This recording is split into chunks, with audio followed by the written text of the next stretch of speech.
He'd pounce on it, swat it with his paws, and chase it as it bounced off ancient tree trunks.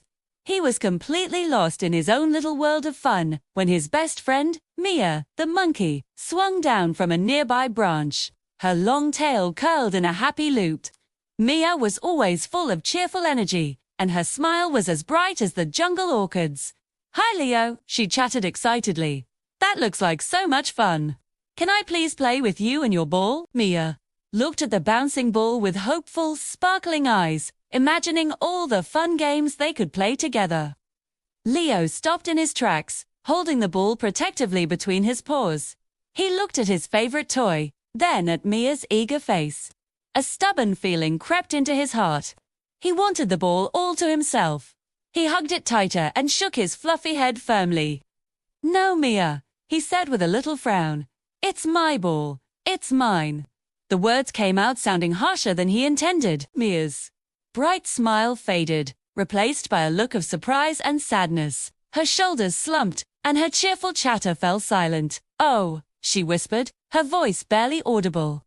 "Okay." Without another word, she turned and slowly walked away, her long tail dragging sadly on the ground behind her. Leo watched her go for a moment, feeling a strange twinge in his chest, but he quickly pushed it aside and went back to his ball. But somehow, playing alone wasn't as fun anymore. The ball didn't seem to bounce as high, and the sun didn't seem as bright. Later that afternoon, after a long nap in the shade of a big banyan tree, Leo woke up feeling energetic again. He had a brilliant idea. He wanted to play a big game of jungle tag, his second favorite game after playing with his ball. He stretched his little lion limbs, let out a tiny roar to announce his intentions, and trotted off to find his friends. First, he saw Zoe the zebra and her brother, practicing their galloping near a patch of tall grass. "Ty, Zoe, want to play tag?" Leo called out eagerly. Zoe glanced over, but she just shook her head and continued her run. "Sorry, Leo, we're busy right now," she called back. Leo felt a bit disappointed, but brushed it off. Next, he spotted Gary the giraffe, munching on the highest, juiciest leaves of an acacia tree. "Gary, hey, Gary, let's play tag," Leo shouted, craning his neck to look up at his towering friend. Gary looked down, chewed thoughtfully for a moment, and then replied, "No thank you, Leo, I'm enjoying my lunch." Leo's ears drooped. He couldn't understand why no one wanted to play with him. The jungle was usually filled with games and laughter. He even tried asking Ellie the elephant, who was playfully spraying water with her trunk by the riverbank, but she just said she was having too much fun with her family. One by one, all of his friends seemed to be busy or simply uninterested in playing with him. Feeling dejected, Leo went and sat all by himself on a large mossy rock overlooking the river. The jungle, which was usually so full of life and joy, now felt quiet and empty. He watched his friends playing together in the distance. He saw Mia, the monkey, laughing as she played a vine-swinging game with the parrot twins.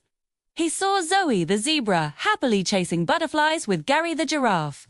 Everyone had someone to play with. Everyone was having fun. Except for him. A deep sadness washed over him, and he felt a lump form in his throat. He was lonely. It was a feeling he wasn't used to, a heavy, empty ache in his little lion heart. He put his head on his paws and let out a small, sad sigh that was lost in the sounds of the jungle. As he sat there feeling sorry for himself, his thoughts drifted back to that morning. He vividly remembered the hopeful look on Mia's face when she asked to play with his ball. Then, he pictured her sad, disappointed expression when he told her no. He remembered how her shoulders had slumped and how she had walked away so slowly. A wave of guilt washed over him. He had made his best friend feel sad, all because he didn't want to share his silly toy. He realized that holding onto his ball so tightly had pushed his friend away. Maybe sharing isn't so bad after all, he whispered to himself. Maybe sharing is how you keep your friends close. Maybe it's better to have friends to play with than to just have toys all to yourself. At that moment, Leo understood. The fun wasn't just in the toy itself, but in the joy of playing with someone you care about. The next morning, Leo woke up with a new determination. He wasn't going to be a selfish lion anymore. He picked up his favorite reed ball, clutched it tightly, and went to find Mia. He found her sitting by the river, skipping stones across the water with a wistful look on her face. Leo's heart beat a little faster. He took a deep breath and walked up to her. "Mia," he said softly. Mia looked up, surprised to see him. "I'm sorry about yesterday," Leo said, his voice sincere. He looked down at his paws, feeling a little shy. "I was wrong not to share. My ball isn't as fun without my best friend. Would you like to play with me now?" He held the ball out to her, an offering of friendship. Mia's sad face instantly broke into a huge, radiant smile. It was the cheerful, bright smile that Leo had missed so much. She didn't even hesitate. She jumped up and wrapped her long arms around Leo in a big, warm hug. "Oh, Leo, of course I'll play with you. I thought you didn't want to be my friend anymore," she chattered happily. Leo hugged her back, feeling a huge weight lift from his shoulders. His heart felt light and full of happiness. They spent the entire day playing together. They rolled the ball back and forth. They invented a new game of jungle bowling with fallen mangoes, and they laughed until their bellies ached. It was the most fun Leo had ever had. Even Zoe, Gary, and Ellie joined in, and soon the clearing was filled with the joyful sounds of friends playing together.